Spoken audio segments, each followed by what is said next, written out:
la epidemiología del SARS-CoV-2 o COVID-19.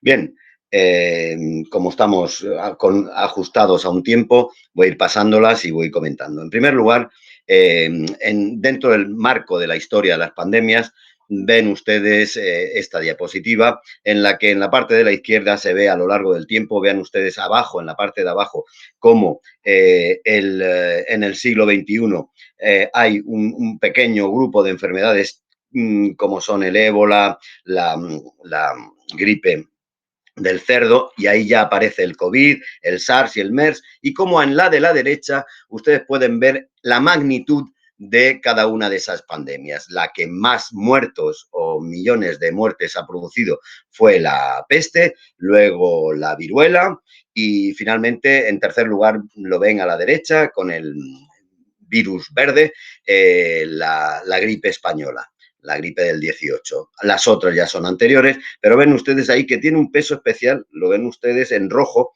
el SIDA. A veces no nos damos cuenta, pero el SIDA es una enfermedad que ha producido muchos millones de muertos desde aproximadamente el año 1981 hasta la actualidad. Bien, aquí tienen ustedes cuando se describe por primera vez en un artículo por parte de unos virólogos los coronavirus. 1968, a la izquierda tienen ustedes a 3 coronavirus y a la derecha una foto del sol. Como bien saben, se llama virus corona porque recuerda, o les recuerda por lo menos a aquellos virólogos, la corona solar, de ahí su nombre. En esta diapositiva ya ubicaos que hay una serie de coronavirus de los que vamos a hablar ahora. Esto, yo creo que se fijen en el círculo verde. El círculo verde es una zona con una influencia tremenda en las grandes epidemias. ¿Por qué? Por dos razones. La primera de ellas, la gran concentración humana de esta zona en verde. Vean ustedes que ese círculo verde que ustedes están viendo aquí, ahí están incluidos 19 países, pero son más de la mitad de la población mundial. Son 3.770 millones de personas. Y ahí hay 22 megaciudades, de un total de 37 megaciudades que hay en el mundo. Es decir, la concentración humana de esa región, vean ustedes en el centro de todo Wuhan, la zona de Wuhan, que casualmente ha tenido que ver mucho con esta pandemia, es una gran concentración humana. Algo que se viene repitiendo a lo largo de la historia. Es decir, siempre ha habido una intensa, una gran densidad demográfica en esa zona. Y la segunda característica de la zona, el contacto íntimo con animales. Aquí ven ustedes algunas fotos o algunas imágenes en las que se ve, bueno, la de la izquierda, de arriba, es precisamente el mercado de Wuhan, y vean ustedes el estrecho contacto con los animales que hace o que permite que densidad demográfica, contacto con animales, pues se puedan producir el salto de determinados virus de los animales al hombre. Simplemente esta es para recordar, para que tengan una imagen visual de lo que es el ejemplo de la peste. La peste, ustedes tienen a la izquierda lo que era la ruta de la seda y a la derecha ven ustedes cómo se difundió la peste por el mundo, precisamente desde esta zona de alta densidad demográfica al resto del mundo. Saben ustedes que la peste, en fin, un tercio de los habitantes de Europa a partir del siglo XIV pues fallecieron precisamente en ese siglo a causa de la peste. Vean ustedes que he puesto los 3 camellos o dromedarios, no lo sé muy bien porque no los veo bien, para que vean que entonces la velocidad como en la que se transmitían las enfermedades era mucho más lenta que como se transmiten ahora las enfermedades. Y solo apuntar una auténtica bomba de relojería pandémica, lo que se conoce como la nueva ruta de la seda. Vean ustedes que hay ahí 3 o 4 grandes corredores que vienen desde China hasta, bueno, desde Asia, pero sobre todo China, hasta Europa y África. 3 corredores son terrestres y el de abajo en azul es marítimo, que puede ser fácilmente en un futuro una auténtica entrada en Europa de posibles epidemias que puedan venir de aquella región de Asia. Bien, ¿qué es el coronavirus? Pues hay, como todos ustedes saben, 7 coronavirus, de los cuales 4 de ellos son muy comunes. En cualquier resfriado lo pasamos y normalmente frente a esos 4 hemos desarrollado y estamos inmunizados y hemos desarrollado defensas. Los más, en fin, los que más problemas han provocado son, en primer lugar, el SARS, el síndrome respiratorio agudo severo, que se identificó en China hacia 2002-2003, que produjo un pequeño número de muertos en China, vehiculizado por los murciélagos, que lo pasó a la civeta, que es un pequeño mamífero, y de la civeta pasó a los humanos. Así pasó también con el síndrome respiratorio del Medio Oriente, que era el MERS, que siguió el mismo camino, pero esta vez fueron los dromedarios los que lo hicieron pasar al ser humano. Y hubo una serie de muertos, pero estos dos, con ser altamente mortales, pero tuvieron una cantidad de personas a las que alcanzaron que fue muy pequeña y eran virus de alta letalidad, pero no alcanzaron el nivel de pandemia, ¿no? Tenemos, y ahora tenemos al nuevo, hasta hace poco llamado nuevo, pero en fin, al SARS, al COVID-19. Ahí tienen ustedes el ciclo, como este es un artículo de hace 4 días, cómo han descrito que cómo los murciélagos atraídos por, van cerca de los insectos, atraídos por por determinadas luces, y a partir de ahí se transmite o bien directamente a los humanos o bien como huéspedes intermedios a través de serpientes, de los célebres pangolines o de las ratas, de determinadas ratas. Entonces, a partir de ahí pasa al hombre y vean cómo ustedes, cómo tiene distintas vías, vía directa o bien vía a través de estos mamíferos, bueno, algunos son mamíferos, otros no, cómo pasan al hombre. Es una imagen muy gráfica que te indica cómo son las rutas de transmisión hacia el hombre. Bien, ¿y cómo es el COVID? Bueno, pues está en la imagen de la izquierda, ven ustedes que está muy relacionado con otros anteriores que ha habido, es decir, el análisis filogenético indica que son familia, por un lado, y en la imagen de la derecha ven ustedes que tiene 3 proteínas y que tiene una membrana lipídica. Por si se me olvida decirlo, esa membrana lipídica es importante porque eso es lo que el jabón, cuando nos lavamos las manos, eso es lo que el jabón, no el jamón, sino el jabón disuelve. Es decir, el jabón disuelve la membrana lipídica, entonces las proteínas como que se desestructuran y desaparece el virus. Bien, el virus es importante por la capacidad de contagio. Saben ustedes que hay algo que se denomina el número reproductivo básico, que es cuántos casos nuevos puede producir una persona infectada por un virus. Saben que la enfermedad que más se transmite es el sarampión, que alcanza una persona con sarampión puede alcanzar hasta una docena, de 12 a 18 personas. Hay otras enfermedades, como ven ustedes en la imagen de la izquierda, que también se transmiten, y vean que el COVID está en la parte de abajo y que normalmente, bueno, se considera, están los artículos un poco orientando a que un caso de COVID puede infectar a 2 a 3 personas. En la imagen de la derecha ven ustedes esa capacidad de contagio comparada con la gripe. Y entonces vean ustedes cómo el efecto multiplicador que tiene el COVID cuando estamos en el tercer o en el cuarto ciclo de contagio, pues es absolutamente, bueno, grande, elevado. Así es como se va reproduciendo y multiplicando.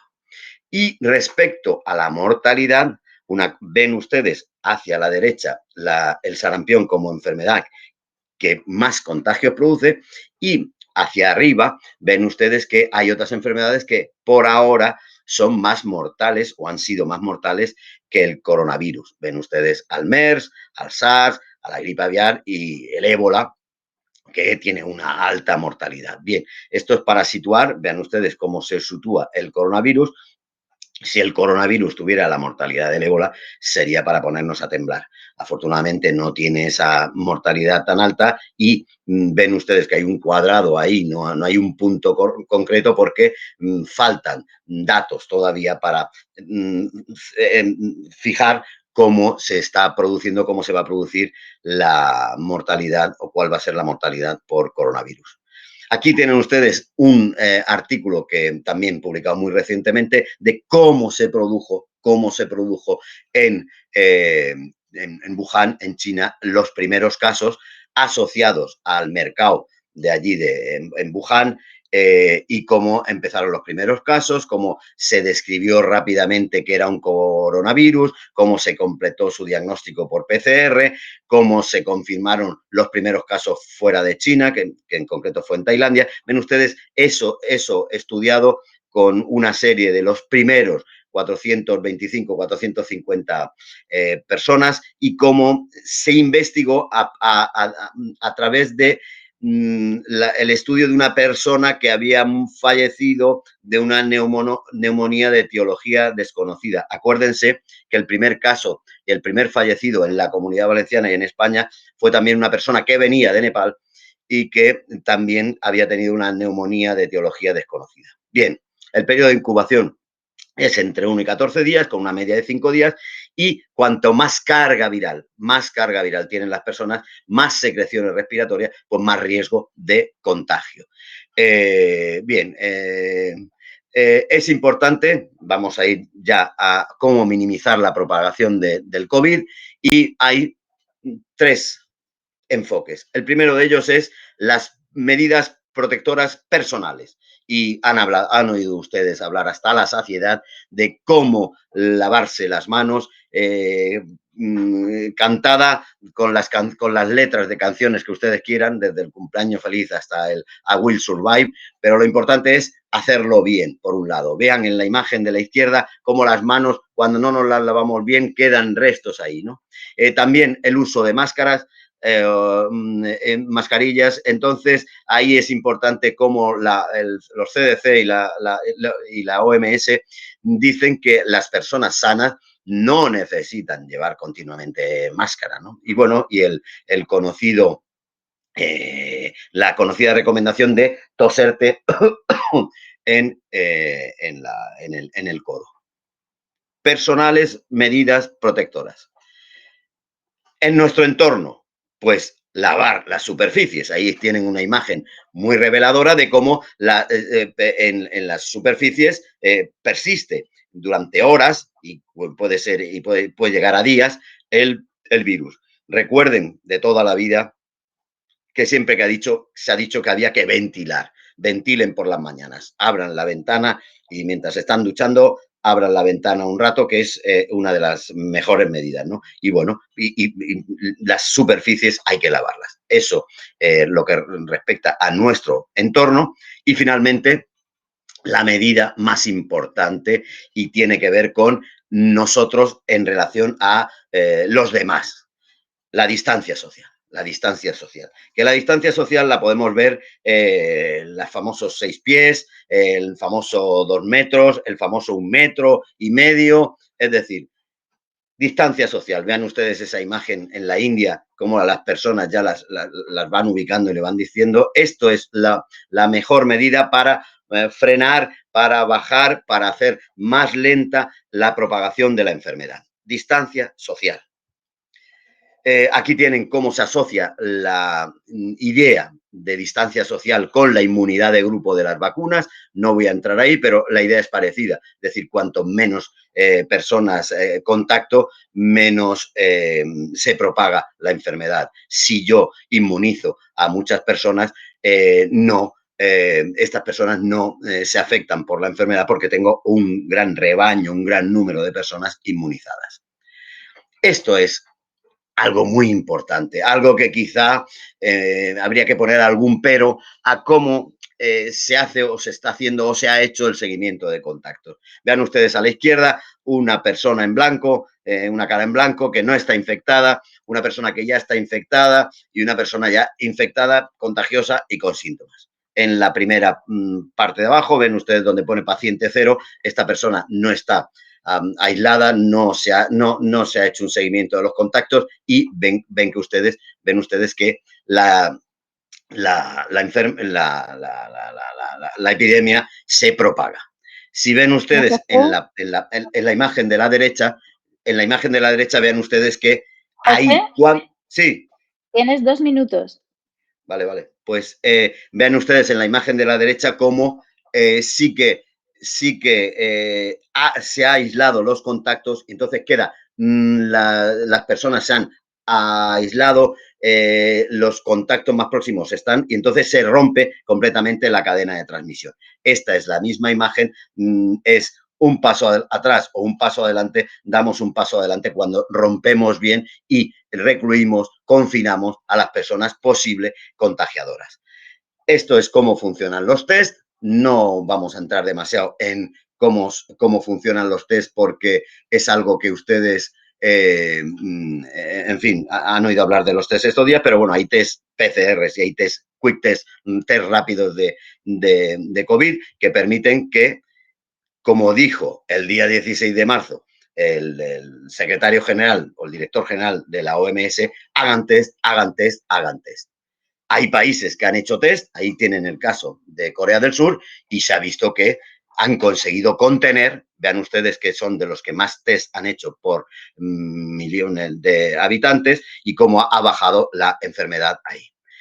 Finalmente, esta es la famosa curva, lo que intentamos todo aplanar la curva para que no se produzca un colapso, por un lado, y por otro lado, para que no se produzca un colapso del sistema sanitario y no se transmita la enfermedad. Estos son los casos a fecha de ayer. Ven ustedes que hay zonas de España, la zona de Valencia es una zona que no tiene tanta intensidad de casos como la zona de Madrid o la zona de Cataluña. Vean ustedes que las curvas a la derecha de cada comunidad autónoma son distintas. Y, por ejemplo, hay comunidades autónomas que tienen muchos casos y otras que tienen menos. Luego hablaremos de los famosos picos.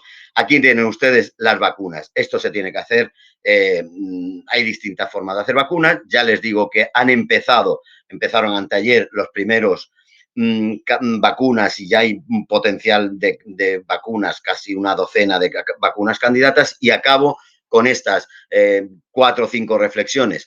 Ya acabo con ello, que es: se echa de menos un enfoque epidemiológico que haya hecho un mejor seguimiento de los contactos, y la duda de por qué no se han hecho más test. Una falta de transparencia, no hay datos desagregados, no los da el ministerio, no los da la consellería por grupos de edad, por sexo, cuáles son importados, cuáles comunitarios, por clase social. No se hacen públicos los datos que respaldan las decisiones. Tomo esta decisión porque tengo estos datos. No se hace un balance de los beneficios y de los daños. Hay una gran falta de protección a los profesionales, se está viendo, la comunidad valenciana todavía no ha llegado, pero en los sitios como Madrid o Barcelona esto se está viendo, y esto es bastante preocupante. Hay una gran brecha de los grupos vulnerables, las residencias de mayores, los marginados, los pobres, y luego se ha visto lo importante y lo bien que funcionan las redes de solidaridad. Muchas gracias por su tiempo, y luego tendremos quizá ocasión de comentar alguna de estas reflexiones. Vale, pues entonces, como os decía, bueno, siguiente.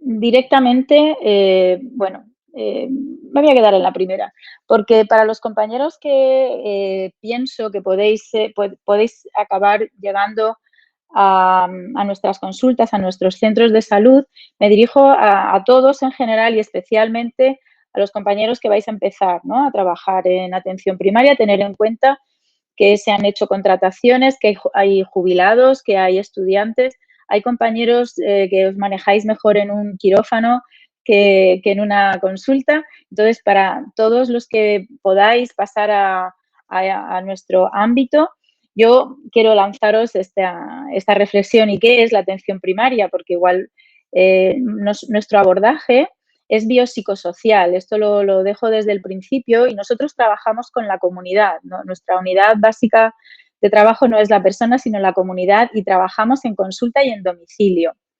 La atención primaria garantiza la salud universal, la equidad y previene de desigualdades sociales. Ofrece una visión integral al individuo y a la comunidad.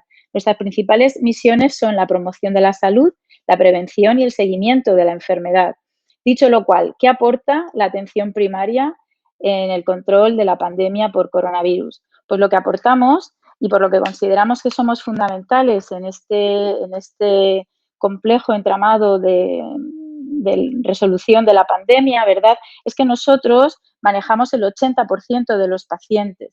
Si veis esta gráfica, la fuente es de Senfic, el 80% de los pacientes tienen una infección subclínica, tienen una infección respiratoria con una neumonía leve o sin ella. Solamente ese 20% de los pacientes ingresados y luego de los cuales algunos van a acabar en la UCI, es el manejo hospitalario que a continuación os va a hablar el doctor Tuels. Pero ahí de entrada veis ya desde como os decía, con nuestra idiosincrasia propia, que además manejamos un gran volumen de pacientes. ¿Y qué pacientes? Porque estos son nuestros pacientes. Precisamente los grupos vulnerables a los cuales la infección se está cebando más en ellos son precisamente nuestros pacientes mayores. Como sabéis, aquí en la edad a partir de 60 se disparan las probabilidades. Varones, bueno, personas que además son hipertensas, diabéticas, enfermedades cardiovasculares, ictus, EPOCs, asmáticos, personas con cirrosis, personas con insuficiencia renal, personas oncológicas que tienen un proceso de cáncer, pacientes inmunodeprimidos y los fumadores. Son nuestros pacientes y son pacientes que además nuestro contacto es habitual, nuestro contacto es longitudinal, conocemos a nuestros pacientes muy bien. Bueno, entonces tenemos a los compañeros en general, nosotros mismos, y tenemos compañeros que van a venir al ámbito de la atención primaria y hay un paciente que ver. Empezamos a un probable paciente afectado de COVID-19, con lo cual vamos a hacer que lo primero es ponernos un equipo de protección, porque este paciente, por definición, pensaremos que nos puede transmitir y nosotros a su vez ser transmisores, y lo primero que vamos a hacer para valorar al paciente es protegernos. Estos criterios de valoración y derivación los he sacado de esta guía Senfic y sobre todo nosotros lo que empezamos es a protegernos, ¿vale? Vale, ¿y qué valorar? Pues nosotros tenemos delante a un paciente con una saturación menor del 95%, con signos de disnea, con trabajo respiratorio, está cianótico, está con una respiración entrecortada, tiene una frecuencia respiratoria elevada, tiene una frecuencia cardíaca elevada, está incluso desorientado, confundido, tiene dolor en los costados y además tiene vómitos. Digamos que todo eso tenemos que valorar. Como veis, ahí hay unos parámetros que son de anamnesis y unos parámetros que son objetivos, como es la frecuencia cardíaca y el pulsioxímetro. Como veis, aquí en un paciente que tiene un aceptable estado general, por ejemplo, no está incluida la auscultación pulmonar, puesto que esta, en pacientes que tienen buen estado general, la auscultación es normal y, sin embargo, nosotros nos exponemos al estar muy, muy cerca de ellos. Vale, entonces ya hemos explorado estas constantes vitales y estos signos. ¿Y cuándo tenemos que derivar a los pacientes? Pues cuando la frecuencia respiratoria es alta, satura poco, la frecuencia está elevada, además tenemos una hipotensión, vemos que el paciente tiene un trabajo respiratorio.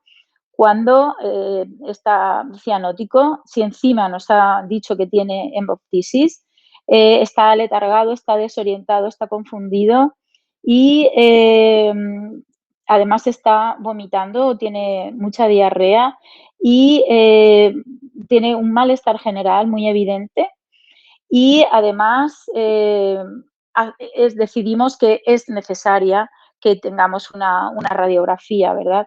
Entonces, ante este paciente, sí que nos planteamos derivarlo desde el ámbito, ojo, cuando nos ponemos el EPI en la consulta o en el domicilio, porque nosotros trabajamos en domicilio y haremos entonces el traslado vía llamada al 112 para que gestionen de manera segura el traslado de este paciente hasta el hospital. ¿De acuerdo?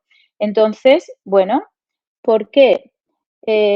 Porque una vez que nosotros hemos pensado que no tenemos que derivar al paciente al hospital, sino que queda en el ámbito de seguimiento por atención primaria, tenemos que hacer unas llamadas, ¿de acuerdo?, a estos pacientes porque se nos pueden complicar. Y a esto yo le llamo la temida disnea del séptimo día, porque como veis aquí en esta gráfica de tiempo, la fiebre está desde el principio, pero la tos también, pero característicamente la línea verde empieza la disnea en el séptimo día.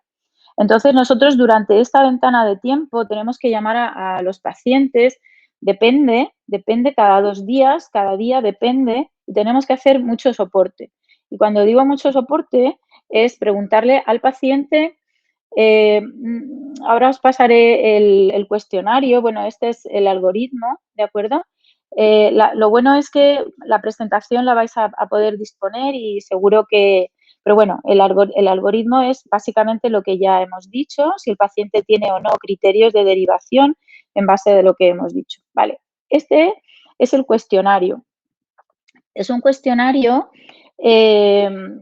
que al paciente le preguntamos si subjetivamente está mejor, igual o peor, si tiene fiebre, si no, si tiene tos, cómo es la disnea, si tiene ortopnea, si se fatiga con las mínimas actividades, si hay dolor torácico tipo pleurítico, si hay hemoptisis, si está aletargado, adormilado o no, si tiene vómitos, si hay diarrea. Y bueno, llevar ya un contaje de días, de cuántos días de fiebre tenemos y también cuántos días de tos tenemos. Y un último ítem importante, porque puede haber una claudicación de la familia en el sentido de, bueno, nos ha pasado ya, ¿no?, de no poder seguir con el aislamiento del caso dentro de la familia. Esto es como veis, bueno, es preguntar sobre los síntomas capitales de la enfermedad, hacer este seguimiento. Lo que pasa es que nosotros no hacemos solamente este seguimiento, sino que nosotros también preguntamos por los demás, preguntamos si están cumpliendo las medidas de aislamiento, preguntamos si tenemos que dar soporte también emocional y son consultas telefónicas que demoran en el tiempo. No es solamente evaluar, tener en cuenta que nos estamos encontrando al otro lado del teléfono a pacientes que están estresados, tienen miedo y encima no se encuentran bien. Hasta ahora, además, no hemos dispuesto y seguimos sin disponer de las medidas de test, ¿verdad? De hacer los test rápidos. Son pacientes que, en base a la confianza que nosotros, los médicos de cabecera, sus médicos, que llevamos años de relación con estos pacientes, en base a esa confianza, digo, ellos permanecen en sus casas y confían en nosotros a pesar de que no le hemos hecho ningún test. Y yo le he dicho, tú tienes coronavirus. Y ellos, claro, con unos síntomas, hacemos un diagnóstico de presunción, pero no tenemos todos los diagnósticos de certeza y por eso es esa contención, esa escucha activa y mucho más que preguntarle sobre esto. Por supuesto, tenemos que diferenciar cuándo se nos está complicando un caso y enseguida derivarlo, pero también incluso en los casos leves tenemos que hacer un soporte. Ese soporte es telefónico. Nosotros estamos poniendo nuestros propios teléfonos para hacer el seguimiento. Ponemos almohadilla 31 almohadilla porque las líneas de los centros de salud están congestionadas y tenemos nosotros que poner nuestro propio soporte. Con respecto al seguimiento telefónico, la presentación la tuve que mandar ayer, entonces hoy nos hemos levantado en la Comunidad Valenciana con unas nuevas agendas que me hubiera gustado también ponerlo de manera gráfica, pero bueno, básicamente lo que ha sucedido es que se ha abierto la posibilidad a que el paciente se autocite en las agendas de seguimiento. Esto yo considero que esto no es atención primaria. Este seguimiento y este atasco que esto va a considerar. Y nosotros, como ya habéis visto que nos dedicamos al coronavirus y a un montón más de patologías que siguen en la calle, que siguen en sus domicilios, que tenemos nuestros crónicos, nuestros paliativos, nuestros encamados que visitar y seguimientos que realizar, bueno, esto no es atención primaria y estamos bastante preocupados de no poder seguir dando esta longitudinalidad que necesitan estas personas por reubicaciones radicales y consideramos que tenemos que seguir prestando una buena asistencia a nuestros pacientes porque esto puede salvar vidas. Os voy a presentar un caso clínico, es un caso clínico de una paciente mía y yo le llamo a este caso clínico crónica de un contagio anunciado. Llamaremos a esta paciente joven doctora. Joven doctora es una mujer de 28 años, no tiene antecedentes personales de interés, es médico en un hospital de la provincia de Alicante y yo soy su médico de cabecera. Ella ha estado expuesta, se ha desconfigurado un poco la presentación, ha estado expuesta a COVID-19 en las últimas 3 semanas sin protección adecuada. Ella comenzó con odinofagia, es un síntoma que tal vez al principio hemos menospreciado un poco, pero la verdad es que sí nos estamos encontrando a muchos pacientes en el seguimiento y en la evaluación inicial que nos dicen que comienzan con un fuerte dolor de garganta. Joven doctora tuvo 5 días de fiebre. Dentro de su departamento de preventiva le hicieron el COVID y dio positivo, motivo por el cual la retiraron del trabajo y acude a urgencias porque inicia un dolor muy intenso, un dolor pleurítico en el costado izquierdo. Entonces, en urgencias le hicieron un hemograma, se evidenció una leucopenia, la bioquímica dímero D, filtrado glomerular, LDH, coagulación, gasometría, PCR fueron normales. La radiografía de tórax la he puesto y no se ve porque se ha desconfigurado, se ha ido para abajo, pero creerme que no había neumonía.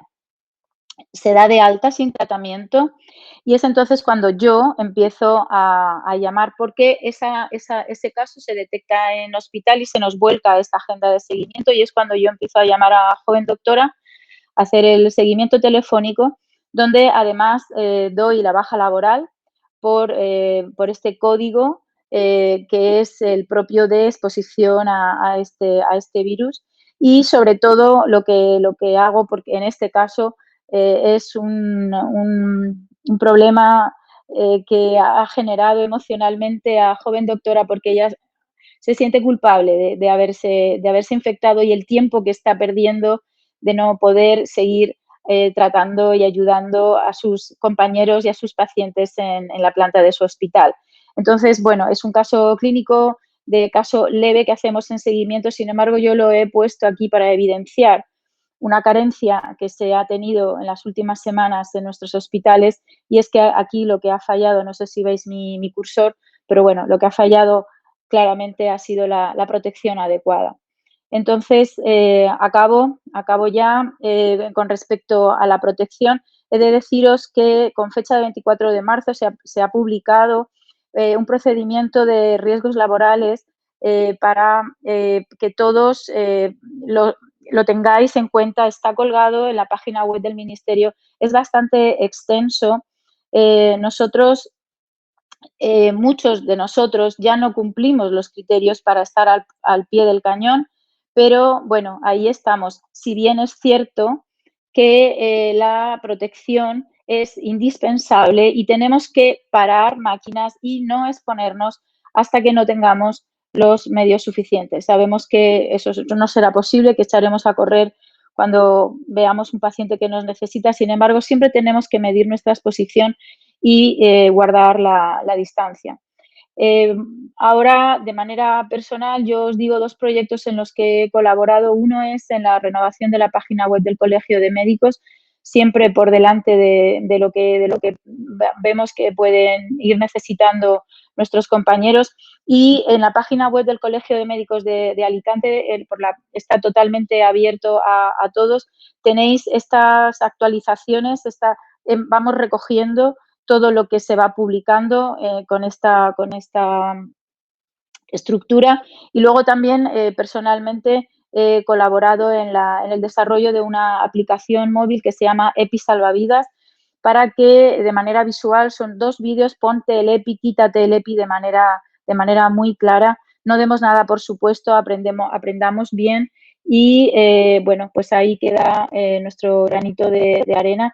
Ya concluyo. Yo no sabía qué frase poner como colofón. No, realmente no nos quedamos, ¿verdad?, sin palabras, pero sí os quiero dar un aplauso a todos los compañeros y pediros, por favor, que realmente os protejáis, porque todos somos muy valiosos y es muy importante para que todo funcione, que nosotros estemos bien y que si nadie nos cuida, que nos cuidemos nosotros mismos.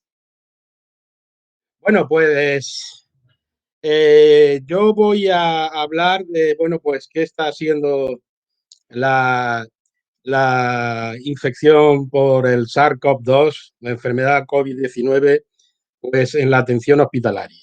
¿Eh? Pasaré algunas diapositivas algunas rápido, porque ya hay cosas que se han comentado los compañeros anteriores. Y bueno, simplemente decir que los 3 síntomas cardinales de esta enfermedad es la fiebre, la tos y la disnea, y que, bueno, hay otros síntomas, pero los 3 síntomas cardinales: fiebre, tos, disnea, y que está siendo una enfermedad que no solo afecta a personas mayores con comorbilidades, sino también está afectando a adultos jóvenes. Bueno, esto es más o menos el espectro de cómo es la evolución clínica de la enfermedad. Bueno, ya lo hemos comentado, se ha comentado antes, el 80% aproximadamente de los casos es una enfermedad leve, y el 20% de los casos pues es una enfermedad grave, y el 5 o 6% es una enfermedad, pacientes que requieren ingresar en una unidad de cuidados intensivos, y muchos de ellos pues requieren intubación orotraqueal y ventilación mecánica. Bien. Una cosa importante que nosotros, y creo que pues, en la mayoría de hospitales deben estar haciendo, porque nuestro programa informático pues, lo permite, la historia clínica informática, es crear unos perfiles de analíticas, unos perfiles de analítica tanto en urgencias como analítica ordinaria, donde incluyamos los parámetros principales, tanto en urgencias como en la planta de hospitalización, donde estarían pues, los parámetros, como ya digo, que van a medir fundamentalmente aquellos pacientes que evolucionan de manera grave y que son aquellos pues, que tienen elevación muy importante de PCR, una linfopenia importante, donde hay también aumento de LDH y de transaminasas, y aumento del dímero D y de interleuquina 6, junto también con este parámetro que es la ferritina, que nos está ayudando mucho en tomar decisiones terapéuticas. Pongo en esta diapositiva cuáles son los patrones radiológicos que estamos observando. Estos serían en los TAC. El TAC no es una exploración radiológica que se esté haciendo de manera rutinaria, solo en casos que precisan, pero sí quiero comentar que esta sería más o menos la evolución que están tomando los pacientes que llegan a ser, que son pacientes graves, ¿no? Si normalmente los pacientes empiezan en esta, digamos, fase presintomática, o en en los casos leves, pues lo que habría sería pues pequeñas, veis, pequeños infiltraditos, lo que llamamos vídeo del ilustrado, que esto pues en las personas que evolucionan hacia formas más graves pues va aumentándose característicamente, son bilaterales y de inicio periférico.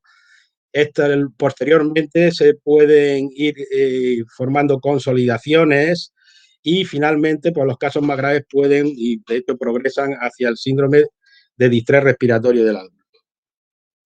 Esto es la radiografía, porque sí que en la radiografía, digamos que sería la prueba radiológica rutinaria que utilizamos, pues bueno, pues vemos desde placas que son prácticamente normales o fijándonos mucho con algún pequeño infiltradito, ¿eh? A placas donde ya se empieza a ver ese patrón de vidrio deslustrado que va progresando y placas ya, pues, donde se van formando esas consolidaciones periféricas de personas que llegan ya al distrés respiratorio. Bien, ¿cuáles son los estudios microbiológicos que estamos haciendo? Bueno, pues los casos que se confirman y todos los casos que ingresan en el hospital se le realiza la prueba para confirmarlo, que en la actualidad la prueba es una PCR para detectar el genoma del virus en una muestra de aspirado nasofaríngeo, ¿no? Habitualmente y por la época que estamos, pues estamos haciendo también, o inicialmente estábamos haciendo también concomitantemente la PCR de virus de gripe. Tengo que destacar que esta prueba de PCR, aun siendo la más sensible, no es una prueba infalible, y hay un porcentaje importante que no voy a, bueno, pues en cada centro, en cada sitio, pues será más o menos alto, de falsos negativos. Y que por lo tanto tenemos que, en muchos casos, si la sospecha clínica es alta, plantear una segunda muestra. Incluso estamos haciendo pacientes donde con una tercera muestra tenemos que plantearnos el intentar confirmar el caso. Y luego podemos hacer hacemos otras exploraciones, otros estudios microbiológicos concomitantes, como veis aquí. ¿eh? Eh, Quiero pasar ahora a, digamos, lo que sería la logística de atención de estos pacientes dentro del hospital, sin entrar mucho en detalle. Los pacientes, pues, van prácticamente todos van a ingresar en el hospital a través del servicio de urgencias, y lo que en todos los hospitales se ha hecho, supongo que será así en todos los hospitales, es identificar a aquellos pacientes con varias preguntas básicas, fundamentalmente si tienen fiebre y síntomas respiratorios, y identificar a estos pacientes y a partir de ahí aislarlos y en ese momento ya establecer dos circuitos diferenciados de admisión en las urgencias, uno que sería para pacientes con patología respiratoria, que irían por un circuito de aislamiento con la sospecha de que pudiera ser una infección por el COVID-19, ¿no? También quiero comentar que hay que hacer, solo si son estrictamente necesarios, procedimientos que generen aerosoles, porque eso aumenta la transmisibilidad del virus. Lo que se ha comentado antes, para atender al paciente hay que ponerse equipos de protección individual que se van adaptando a actuaciones de bajo y alto riesgo, y no quiero entrar ahora mismo aquí en detalle. ¿eh? Y una cosa que estamos haciendo es minimizar el número de visitas. Una vez que los pacientes están ingresados, intentamos minimizar el número de visitas haciendo un checklist, pues un formulario parecido al que la doctora María Ángeles Medina ha comentado antes en su intervención, que entre solo un facultativo, mejor en coordinación con la enfermería. Hay que reducir la medicación intravenosa a la imprescindible, porque eso pues también hace que el personal sanitario entre más veces a las habitaciones de los pacientes, y las pruebas complementarias hay que hacerlas imprescindibles para el adecuado manejo clínico. Estamos utilizando materiales comunes para estos pacientes con COVID, es decir, se han comprado pulsioxímetros para que cada paciente disponga de un pulsioxímetro, y estamos también pues muchas veces haciendo consultas, aunque estemos en la habitación, en el despacho de al lado, pues por evitar el número de visitas, pues haciendo llamadas telefónicas e entrevistando también a los pacientes por teléfono. ¿Y cómo se están agrupando los pacientes en los hospitales? Pues en salas de aislamiento. Lo que se está haciendo en el Hospital General de Alicante es hacer, a medida que tenemos más pacientes, que los pacientes se van acumulando, pues están abriendo salas, primero para casos con sospecha y otras salas para casos confirmados. Y cuando los pacientes que están en la sala con sospecha se confirman, pues pasan a la sala de confirmados, y si son negativos, pasan ya a una sala que no es una sala de aislamiento. Y hemos formado evidentemente la atención de estos pacientes que se están acumulando y que prácticamente el hospital está dedicado ahora a la lucha contra esta enfermedad, ha hecho que tengamos que echar mano de compañeros de otras especialidades, empezando primero por las especialidades clínicas y formar equipos médicos. En cada equipo médico hay uno o dos coordinadores y esos equipos médicos pues, están formados también por médicos adjuntos, tanto de medicina interna infecciosa, neumo, como de otras especialidades y también por residentes. Bien, en la exploración física de los pacientes es fundamental también, como se ha dicho antes, no es necesario hacer una exploración física diaria. Nos tenemos que guiar por parámetros objetivos como son fundamentalmente la frecuencia respiratoria y la saturación de oxígeno. Los factores pronósticos ya no los voy a comentar, ya se han dicho antes, y sí que vamos a entrar ahora en lo que qué medidas terapéuticas, qué tratamientos estamos administrando a estos pacientes, y creo que esta diapositiva es la más importante de mi intervención. Estamos viendo que esto se comporta inicialmente como una infección viral, en las fases iniciales, esa fase presintomática o de síntomas leves, es cuando la persona, bueno, pues se ha contagiado recientemente. Aquí está la fase de infección viral aguda, con alta carga viral, pero esto es una infección que se va convirtiendo con el paso del tiempo en una enfermedad inflamatoria. Y yo creo que aquí está la clave de cómo abordar terapéuticamente esta enfermedad. Es decir, una infección viral que se comporta se va comportando con una enfermedad inflamatoria y que en los casos más graves termina en distrés respiratorio y por lo tanto el abordaje terapéutico, digamos que podríamos dividirlo en un tratamiento, teóricamente un tratamiento antiviral, un tratamiento antiinflamatorio inmunosupresor y por supuesto el manejo de la insuficiencia respiratoria aguda. ¿Qué tenemos que decir del tratamiento farmacológico? Pues con el tratamiento farmacológico que tenemos en la actualidad hay una escasa evidencia científica, como no podría ser de otra manera, dado que es un problema que nos ha venido de golpe. Y que los fármacos que se están utilizando pues están basados en datos observacionales de la epidemia de SARS-CoV en China y en Italia, de la extrapolación de la experiencia clínica en epidemias similares como fueron el SARS y el MERS, y de la eficacia de los fármacos en estudios in vitro y del mecanismo de acción de los fármacos. Pero realmente no tenemos una evidencia más allá de esto. Empiezan, eso sí, a publicarse los primeros ensayos clínicos, incluso se comparten resultados de estudios antes de su publicación, pero en general la mayoría de ellas son con muestras pequeñas de pacientes. Y como comentaba, pues estos son fundamentalmente los fármacos disponibles, algunos de ellos como el Remdesivir.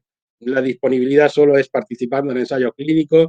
Lo pongo aquí con diferentes colores porque el lopinavir, ritonavir, que es un antiviral que se utiliza en la infección por VIH, y el Remdesivir son fármacos antivirales. La cloroquina es un fármaco antimalárico con una actividad inflamatoria inmunomoduladora conocida desde hace tiempo, y luego tenemos los fármacos antiinflamatorios inmunosupresores como son los corticoides y fármacos como anticuerpos monoclonales como puede ser el tocilizumab. Como veis aquí, casi todos estos fármacos se están utilizando a partir de que hay datos de que su actividad in vitro es más o menos potente frente al SARS y al MERS, y en algunos casos también hay estudios de actividad in vitro frente al SARS-CoV-2. En algunos de ellos, pues hay datos de que han sido útiles en ensayos clínicos, en el caso del lopinavir, ritonavir en el MERS, en el caso del Remdesivir con la enfermedad por virus ébola. Y y en cuanto pues, a ensayos clínicos, la eficacia del ritonavir, lopinavir, ritonavir Hay un ensayo clínico que ahora mostraré rápidamente, donde no parece que haya eficacia frente al COVID-19. Y, como he dicho, la clave de la enfermedad está en los fármacos antiinflamatorios e inmunosupresores. Bien, este es el ensayo clínico más grande que tenemos ahora mismo con respecto al tratamiento de la infección COVID-19, perdón, que es un ensayo clínico con lopinavir, ritonavir, y que, bueno, que frente al grupo control, que sería la terapia, digamos, entre comillas, estándar, pues no ofreció ventaja el añadir lopinavir, ritonavir, ¿eh? Tanto en cuanto a parámetros de mejoría clínica como en reducción de la carga viral del virus.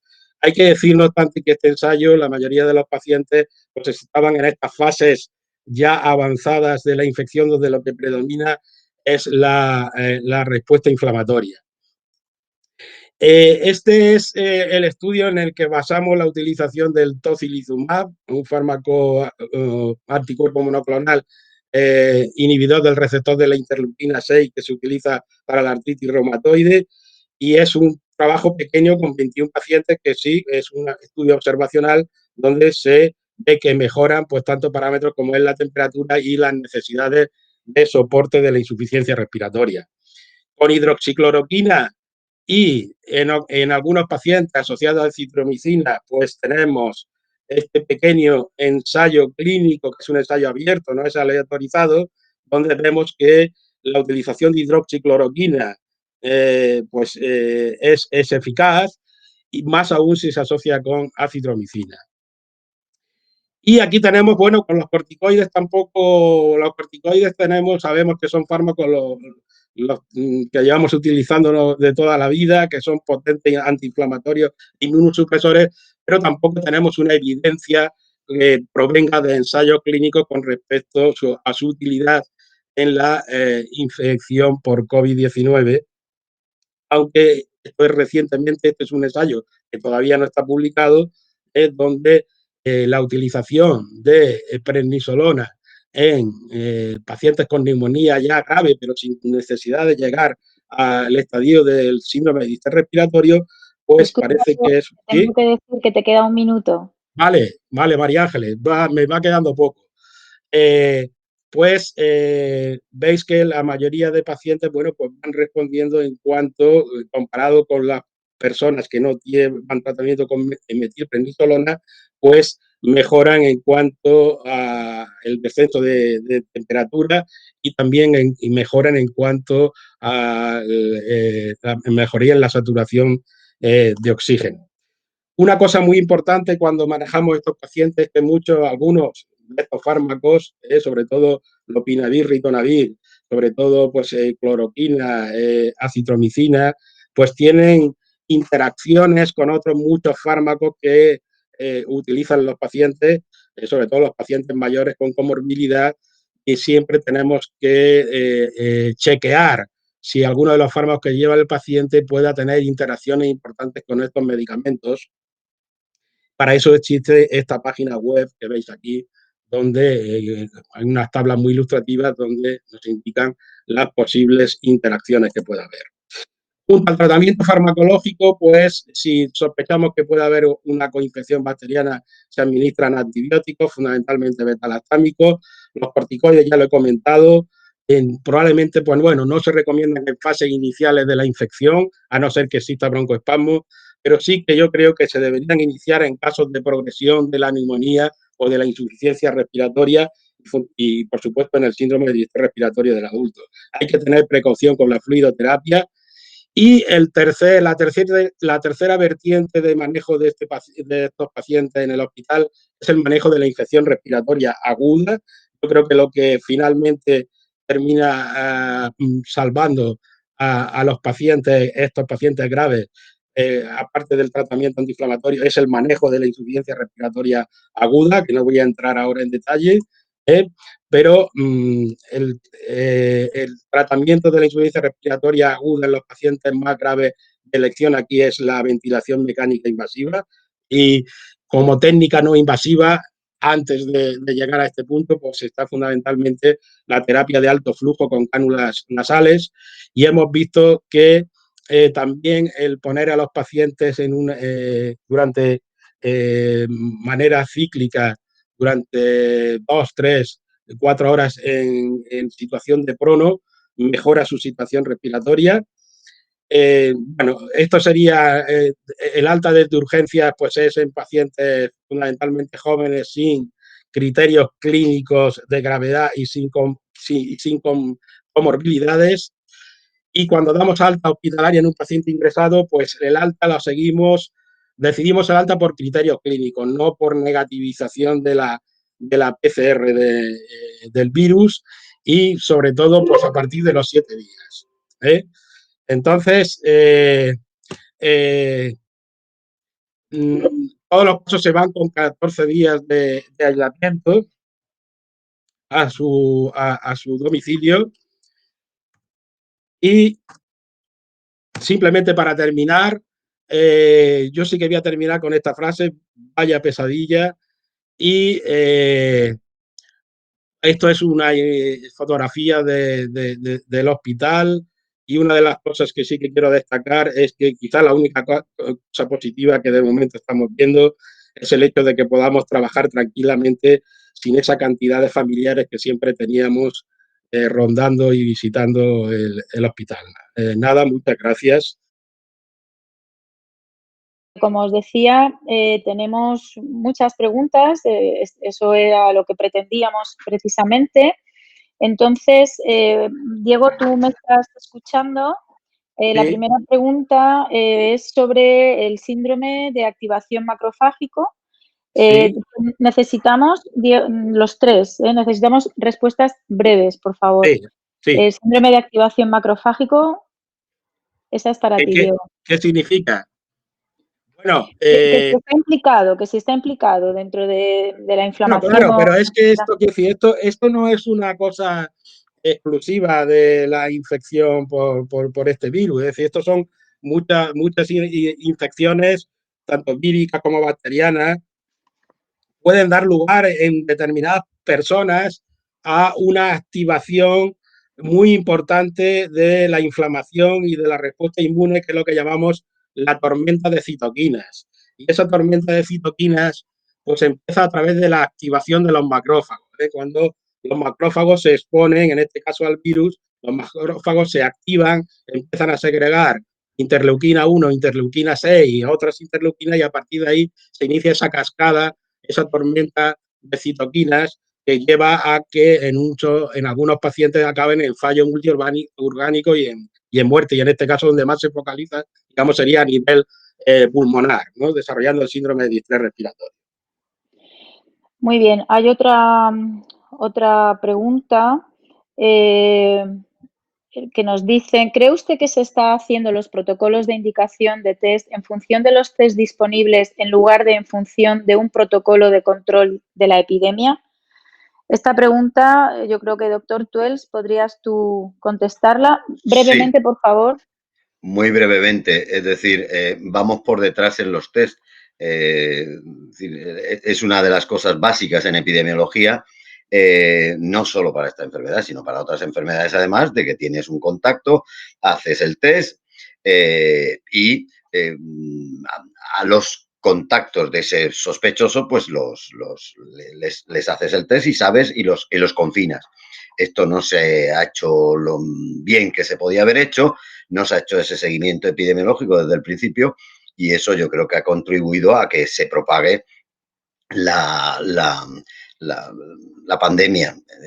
Yo creo que no se ha gestionado bien el hacer ese seguimiento de contactos mediante test. Y bueno, pues no quiero abundar en las noticias que hemos tenido ayer y anteayer sobre los test que venían, que no tenían sensibilidad, que no funcionaban. Quiero decir, no quiero abundar en eso. Quiero decir que esa estrategia se podía haber empezado a implicar hace ya 2, 3 o 4 o 5 o 6 semanas, ¿no? Y no se ha hecho así. Otra pregunta: ¿qué piensa de la profilaxis con hidrocloroquina para contactos estrechos y personal sanitario? Pues quizá Diego, ¿no? Bueno, pues realmente eso no sabemos nada. Creo que se está iniciando algún ensayo clínico aquí en España y en Sí. otros países y En creo que se están esto- reclutando ya personas, pero de eso no sabemos absolutamente nada. han sido los franceses un poco, Didier Gould, que es un francés que ha puesto en marcha un poco esto, pero con muy pocos pacientes, es decir, con apenas un muy pequeño número de pacientes, y entonces, bueno, los franceses están empezando un ensayo para dar una mejor respuesta a eso, pero en realidad evidencia contrastada y clara no existe. Bueno, tenemos una pregunta que nos hace una alumna de sexto de medicina desde Granada y ella se plantea que puede ser que se necesite a los estudiantes en los hospitales y centros de salud y en ese caso, ¿qué tipo de labores nos encomendarán y dónde podemos ir formándonos para anticiparnos? Gracias y mucho ánimo nos manda. Pues yo primero reconocer este interés, ¿no?, que los estudiantes de medicina han mostrado y el paso adelante que han echado, que nos dan lecciones a todos, a más de uno.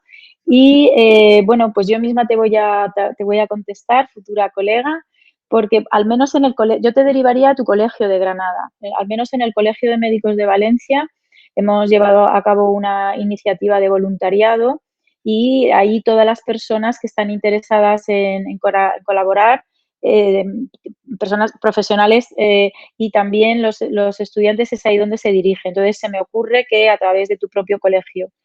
Otra pregunta.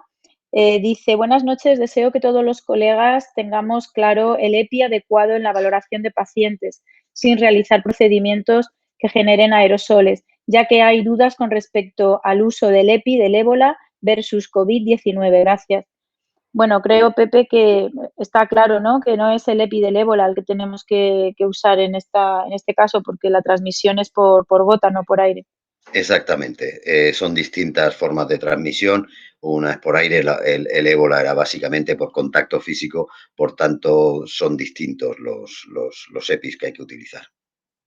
Muy bien. Tenemos un compañero que nos escribe desde Almería, gracias al Colegio de Médicos de Almería que ha dado difusión a este webinar, y quería preguntarnos si tenemos conocimiento de que, como nos está pasando a ellos, se refiere en Almería desde hace 2 días, si nuestros EPIs incluyen una mascarilla quirúrgica y no una FFP2 como en los días previos.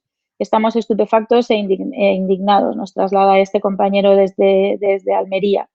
Bueno, Diego, vosotros, los EPIs que se os entregan, ¿qué mascarilla, qué material consideráis que es es el que necesitamos? Bueno, yo digo lo que nos están entregando hasta ahora. Es decir, cuando vamos a visitar al paciente y no vamos a tener ninguna actuación de alto riesgo, llamado, por ejemplo, porque vamos a poner aerosoles, porque vamos a hacerle una exploración física, podemos tener un contacto físico, o otro tipo de procedimientos que puedan generar aerosoles. Pues si no se dan estas circunstancias, tenemos ahora mismo una mascarilla quirúrgica, tenemos unas gafas de protección, tenemos una bata y tenemos unos guantes. Y no sé si me dejo algo más. También un gorro. Ujú, ¿Eh? ujú, Sí, hay eh, este tipo de actuaciones o medidas de alto riesgo de contagio, pues la mascarilla se sustituye por una mascarilla ya FP2 o FP3, ¿eh? Y las batas se utiliza una bata impermeable y unos guantes ya más largos que puedan que puedan cubrir bien las mangas de la bata, ¿no? Y ujú. creo que no me dejo nada más, ¿eh? Muy De bien. todas formas, esto en el hospital incluso, y supongo que ocurrirá igual en otros hospitales, uno se va viendo, no todo el hospital funciona exactamente igual, ¿eh? Las normas son las mismas para todos, pero luego, bueno, pues hay diversidad y variabilidad, lo mismo que la variabilidad en la práctica clínica. Bueno, ahora hablaremos porque nos preguntan también, o si queréis lo hacemos ya, nos preguntaban precisamente por la situación de los hospitales y los centros de salud de nuestra provincia en Alicante. Supongo que los compañeros, precisamente los que están en segunda línea y se han puesto a disposición, se han apuntado a esta lista de voluntariado, a esta bolsa de consellería para la contratación, etcétera, pues están preocupados de no saber qué escenario van a encontrar. Entonces, bueno, con respecto a los centros de salud, deciros que ahora mismo la afluencia de los centros de salud es muy baja, que la población ha entendido bastante bien y cada día mejor el quédate en casa. Nosotros en los centros de salud estamos atendiendo físicamente a muy poquitas personas, tal vez más enfermería que nosotros, porque las curas de pacientes no encamados siguen haciéndose en el centro.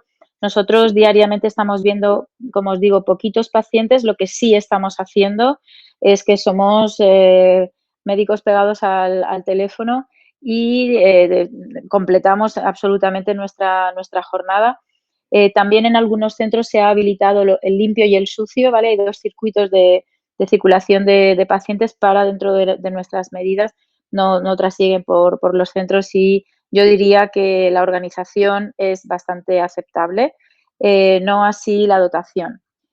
Con respecto a la situación de nuestros hospitales en la provincia de Alicante, Diego, igual tú tienes cifras de la ocupación de las diferentes UCIs de nuestros hospitales.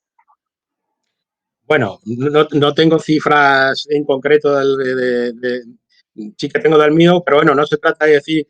Sí, lo que puedo decir es que el hospital está básicamente ahora mismo dedicado a la lucha contra esta infección.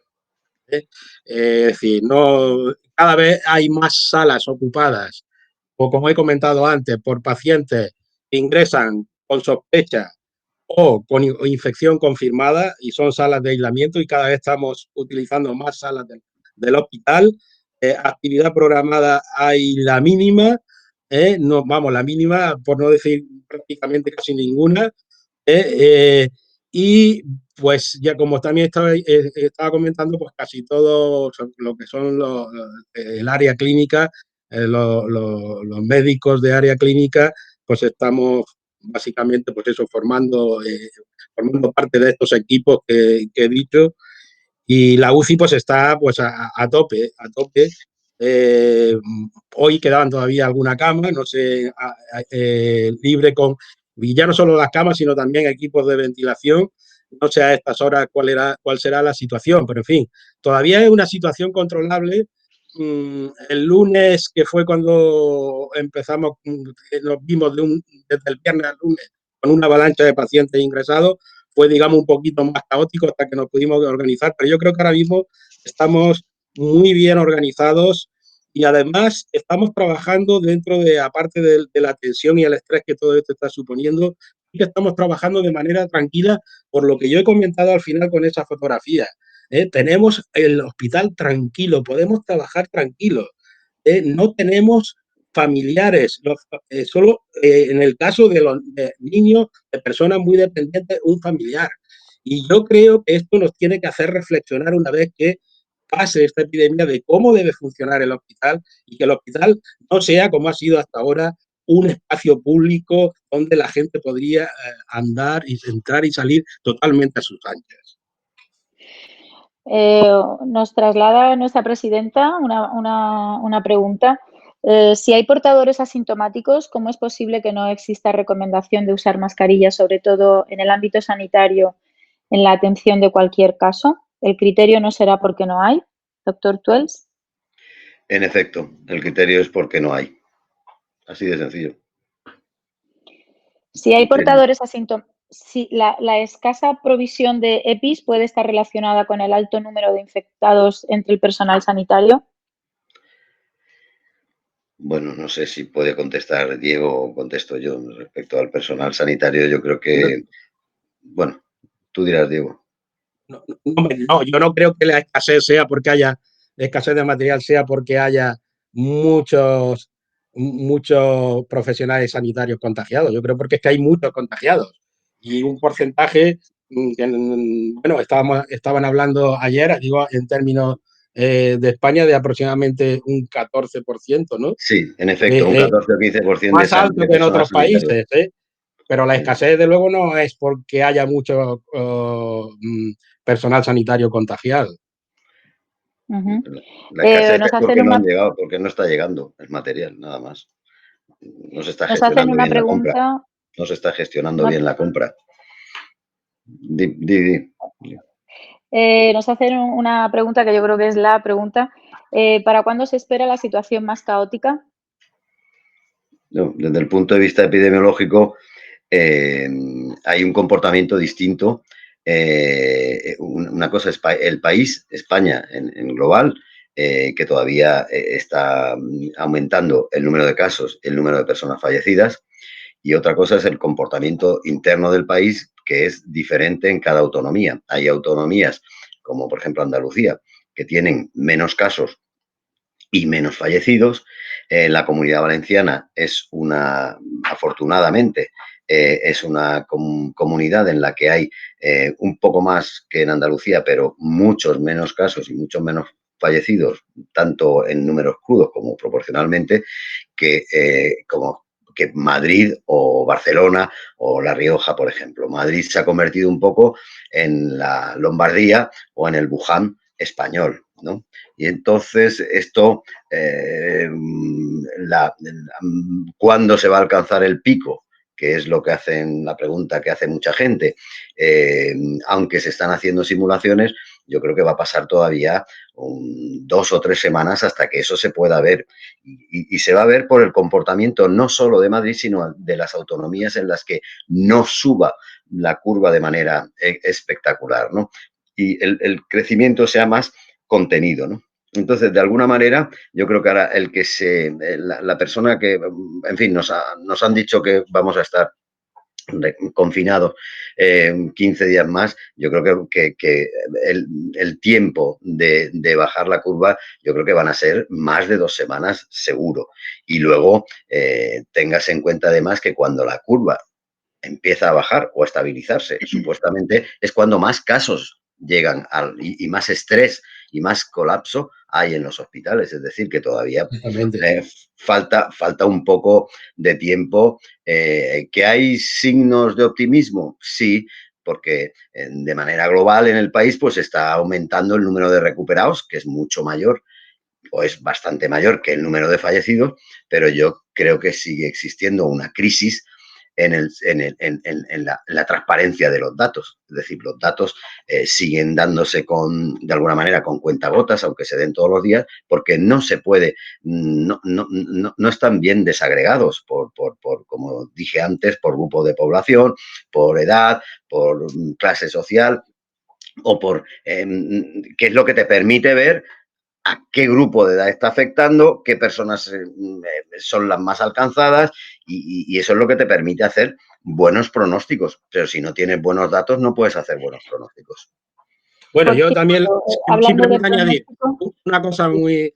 que, como dice José, pues efectivamente, en el hospital la situación se prolongará todavía más, por lo que ha comentado. Es decir, los pacientes que nos van llegando, todos los días tenemos muchísimos más ingresos de las altas que podemos dar. Y además son pacientes, ya el que ingresa en el hospital, la mayoría son pacientes más o menos graves, y con estancias hospitalarias largas que me imagino, y sobre todo los que ingresan en UCI, no podemos dar a los pacientes, aunque estén clínicamente estables, de alta rápidamente, pues porque ya sabemos lo que tú has comentado ahí, el tema del séptimo día, ¿no? Séptimo, octavo día, que se nos pueden complicar. Y bueno, yo también supongo que a medida que pase el tiempo y vayamos adquiriendo más destreza en el manejo clínico, pues también probablemente seremos más ágiles, pero yo creo que esto nos queda, yo no puedo decir un tiempo, pero vamos a echarle por 2 meses todavía, luchando con esto por mínimo. Estoy de acuerdo contigo, Diego. Nos preguntan acerca de cuándo dejamos, ¿no? de ser contagiosos. ¿Cuándo podría considerarse que una infección leve deja de ser contagiosa ¿O qué inmunidad deja la infección? ¿Se está haciendo serologías para confirmar si eres inmune en el caso de sospecha de infección pasada? Yo creo que no se están haciendo. Es decir, ahora mismo eh, son dos preguntas. Una, inmunidad Mm. inmediata, las personas que han padecido el COVID, pues parece que sí, que tienen inmunidad inmediata. ¿Cuánto les va a durar esa inmunidad? Está por ver. Hay que hacer estudios para saberlo. Cuando una persona ha pasado la enfermedad, se está diciendo que la persona, digamos que está curada, más por la clínica de la persona y por el tiempo que haya pasado, pues si ha pasado 14 días cuarentenado, pues y ya no tiene síntomas, pues se dice que se ha curado, pero no se está haciendo test que confirmen que pasó la enfermedad, pero que en ese momento no la tiene. Eso no se está haciendo. Eso es algo que bueno, ¿Y se ya lo hemos debería? comentado. ¿Y se Pues debería claro que hacer? vamos a ver si se quiere tener una buena descripción de la enfermedad y desde el punto de vista epidemiológico, saber bien cómo se produce esa enfermedad, a qué personas afecta, cuánto tiempo de recuperación hay, pues si no haces las pruebas necesarias, pues es como si te lo puedes inventar si quieres, pero no es lo correcto. Lo correcto es investigar. En este caso, bueno, ahora que parece que van a llegar los famosos test, pues a lo mejor el perfil epidemiológico se puede ver mejor. Es decir, quiero anotar aquí algo curioso y es que en España se están haciendo muy pocos test y se está haciendo a personas muy sospechosas, es decir, con unos cuadros clínicos así. En algún otro país en el que se han hecho muchos más test, se ha visto que pasan muchas personas jóvenes de 20, 25, 30 años, pasan la enfermedad, pero de manera prácticamente asintomática. Con lo cual, son datos que ahora mismo estamos perdiendo. ¿Por qué? Porque no estamos viendo cuánta gente joven se ha infectado o está infectada o ha pasado la enfermedad sin prácticamente enterarse, ¿no? Esto es epidemiología, test. Y quiero añadir una cosa por si se me olvida decirlo, y es que ahora mismo el tratamiento es decir, no hay un sustituto para la distancia social. Ahora mismo el tratamiento es la distancia social. El tratamiento me refiero desde el punto de vista epidemiológico.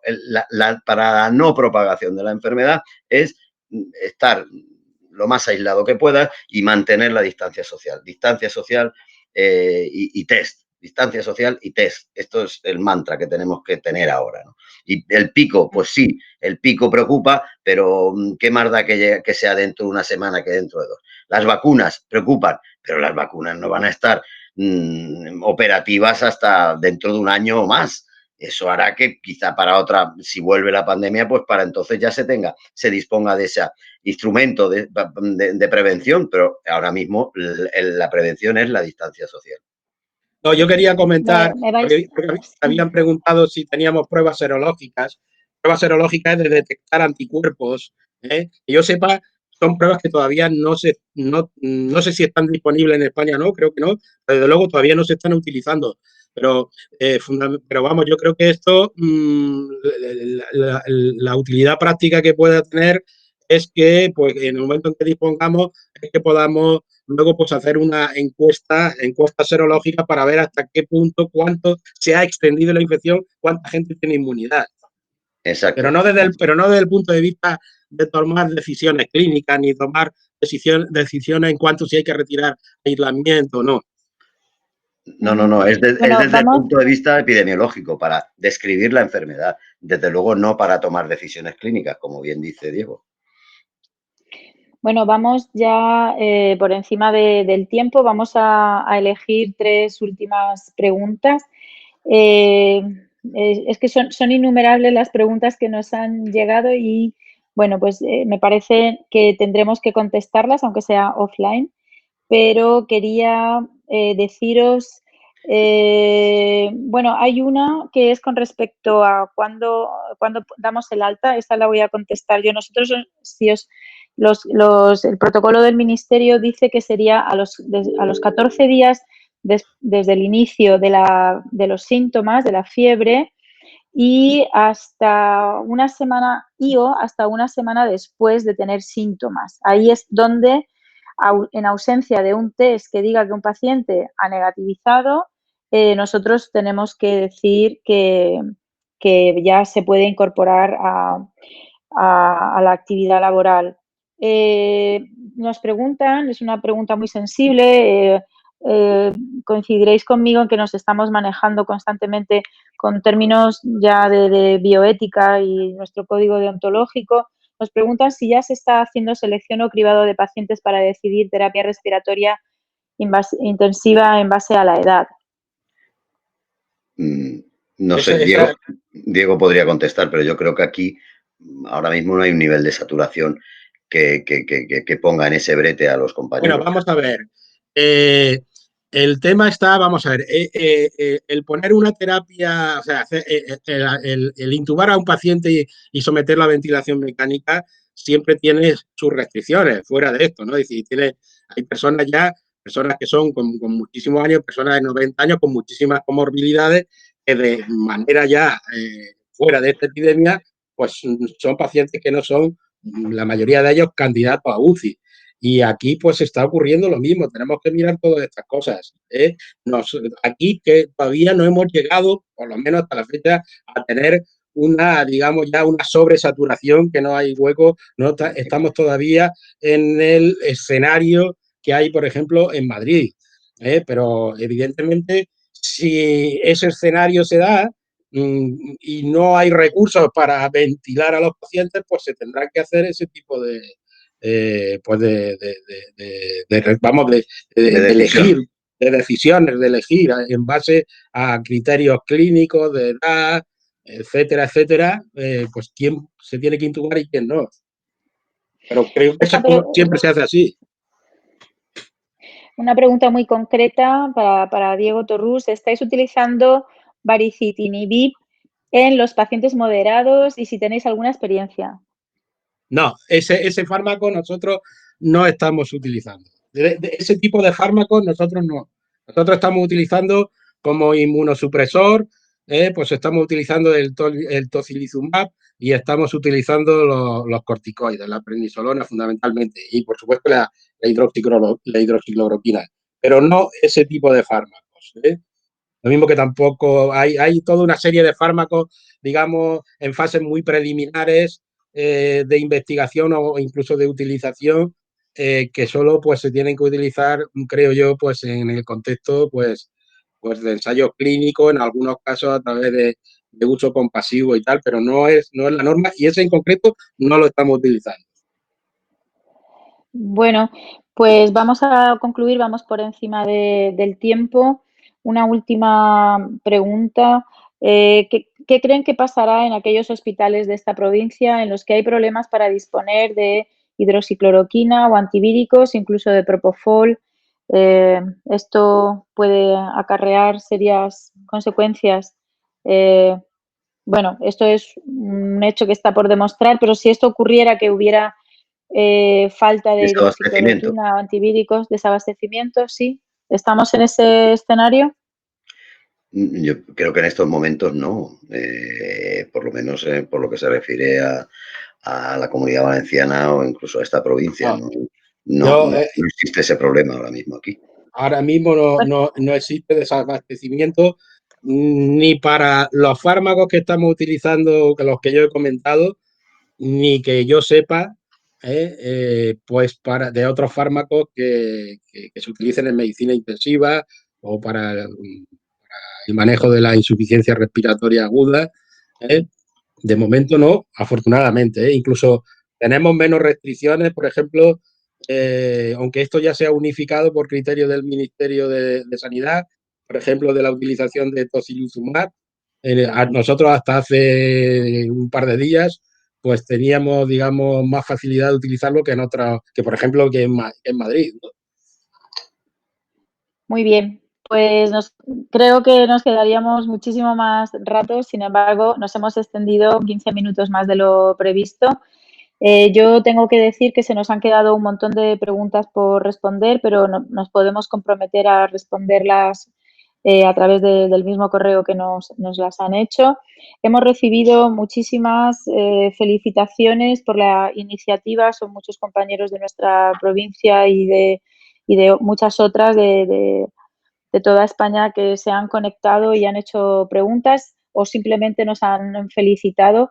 Hemos de decir que tanto las presentaciones como también lo que es el vídeo de este streaming queda grabado y lo vamos a colgar en la página web del colegio. Próximamente comunicaremos dónde está alojado. Y bueno, yo, si queréis un coloral, 30 segundos de despedida y ahora sí que ya vamos a finalizar. Pepe. Yo creo que distancia social, datos y test. Y Diego. bueno, yo pues diría que hay que mantener, hay que ser pacientes, hay que tener mucha paciencia, no perder la calma, pues porque esto, bueno, en fin, pues se va a prolongar durante cierto tiempo, ¿no? Y entonces, bueno, tenemos que tener la mente fría y mantener la calma. Sí, yo añadiría, ahora que dices, Diego, que ha puesto de manifiesto esta crisis que hay personas muy vulnerables en España, ¿no? Y hago referencia a las personas mayores y cómo se está ensañando, de alguna manera, la epidemia en estas personas mayores. Quizás habrá que repensarse en un futuro cómo se hace la atención a esas personas y por otro lado al colectivo de personas marginales, ¿no? Y luego, en fin, la protección a los profesionales sanitarios es algo que quedará para debatir largo y tendido cuando esto haya pasado. Pero bien, como dices, Diego, hay que ser pacientes, hay que ser pacientes.